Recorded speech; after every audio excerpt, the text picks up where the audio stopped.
اس وقت ہمارے معاشرے میں رشوت کا گناہ بہت تیزی سے پھیل رہا ہے۔ کیا چھوٹا کیا بڑا، کیا ملازم کیا افسر، کیا تعلیمی ادارے، کیا میڈیکل ادارے، کیا سرکاری ادارے، کیا غیر سرکاری ادارے، کیا ہسپتال، کیا عدالت، ان کے ہر جگہ آپ دیکھیں گے کہ یہ گناہ بڑی تیزی سے پھیلتا چلا جا رہا ہے، اور آپ دیکھیں گے کافی لوگ اس میں مبتلا ہیں۔ پہلے تو ہمیں یہ سمجھنا چاہیے کہ رشوت کہتے کس کو ہیں۔ رشوت اس کو کہتے ہیں کہ آپ کا جو فرض منصبی کو چھوڑ دینا اور اس کے بدلے میں ایسا کام کرنا جو آپ کا فرض منصبی نہیں ہے، اس کے بدلے میں کچھ لینا، یہ رشوت ہے۔ اور فرض منصبی ادا کرنے پر کچھ لینا، یہ بھی رشوت ہے۔ مثلا ایک کام آپ کا فرض ہے کہ آپ کریں، آپ کی ذمہ داری ہے کہ آپ وہ کام کریں، لیکن آپ وہ کام مفت میں نہیں کریں گے، حالانکہ آپ کی ذمہ داری ہے کہ آپ وہ کام مفت میں کریں، لیکن آپ نہیں کرتے، بلکہ آپ جو آیا ہوا شخص ہے اس سے آپ کچھ لے کے پھر وہ کام کر کے دیتے ہیں، تو یہ بھی رشوت ہے۔ تو خلاصہ یہ ہوا کہ فرض منصبی کے ادائیگی پر کچھ لینا یہ بھی رشوت ہے، فرض منصبی کے چھوڑنے پر کچھ لینا یہ بھی رشوت ہے۔ بعض حضرات اس کو یوں بھی بیان کرتے ہیں کہ حق کو ناحق بنانا اور اس پر کچھ لینا یہ رشوت ہے، اور ناحق کو حق بنا کر پیش کرنا، اس پر کچھ لینا، یہ بھی رشوت ہے۔ رشوت اتنا عظیم گناہ ہے، قرآن کریم کی کئی آیتیں اس بارے میں اللہ تعالیٰ نے نازل کی ہے۔ قرآن کریم میں اللہ نے فرمایا وَلَا تَأْكُلُوا أَمْوَالَكُمْ بَيْنَكُمْ بِالْبَاطِلِ، اے ایمان والو ایک دوسرے کا مال ناحق طریقے سے مت کھاؤ، ناحق طریقے سے مت لو، باطل طریقے سے مت لو۔ باطل سے کیا مراد ہے؟ علماء مفسرین لکھتے ہیں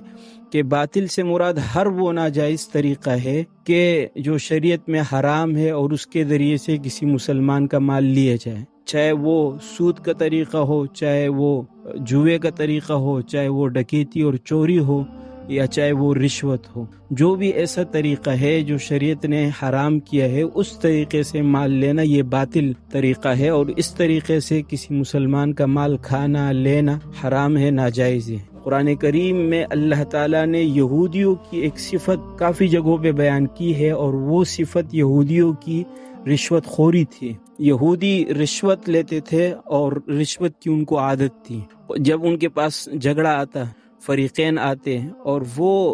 فریقین میں سے کسی ایک کے حق میں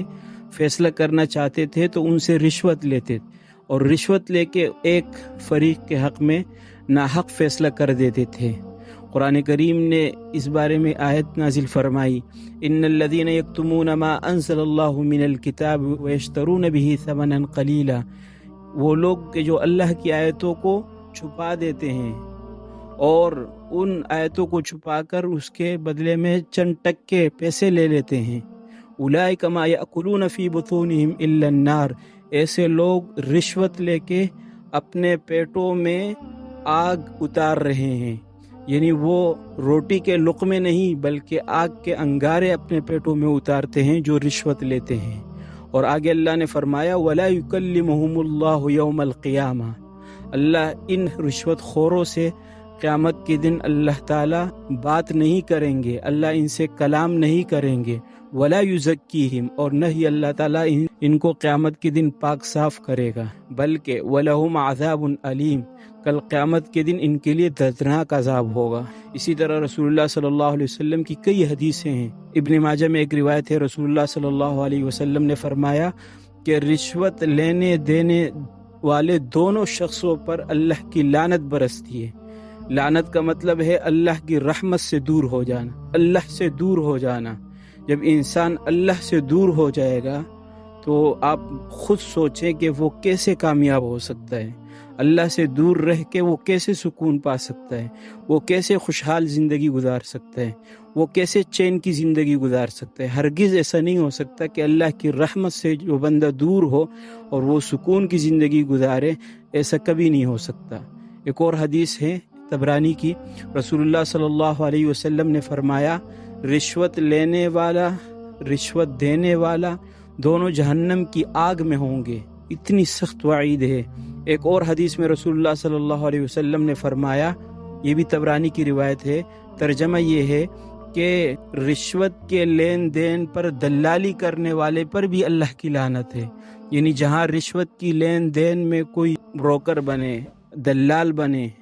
تو اس شخص پر بھی اللہ کی لعنت ہے۔ البتہ بعض ایسی صورتیں ہیں جہاں پہ گنجائش ہے کہ انسان رشوت دینے والے کے لیے نکلتی ہے، لینے والے کے لیے پھر بھی نہیں ہے۔ بعض دفعہ ایسا ہوتا ہے کہ مجبوری ہوتی ہے، کسی شخص کو جانی نقصان ہو رہا ہوتا ہے یا مالی نقصان ہو رہا ہوتا ہے، یا اس بندے کو اس کا جو جائز حق ہے وہ نہیں مل رہا ہوتا، تو اپنے جانی نقصان سے بچنے کے لیے یا مالی نقصان سے بچنے کے لیے یا اپنے جائز حق کو وصول کرنے کے لیے ان مواقع پر اگر کوئی شخص مجبور ہو رشوت دینے پر، تو پھر اللہ تعالیٰ اس رشوت دینے والے کی امید ہے کہ پکڑ نہیں کریں گے، لیکن لینے والے کی پھر بھی اللہ تعالیٰ پکڑ کریں گے۔ اللہ تعالیٰ تمام مسلمانوں کو اس گناہ سے بچنے کی توفیق عطا فرمائے۔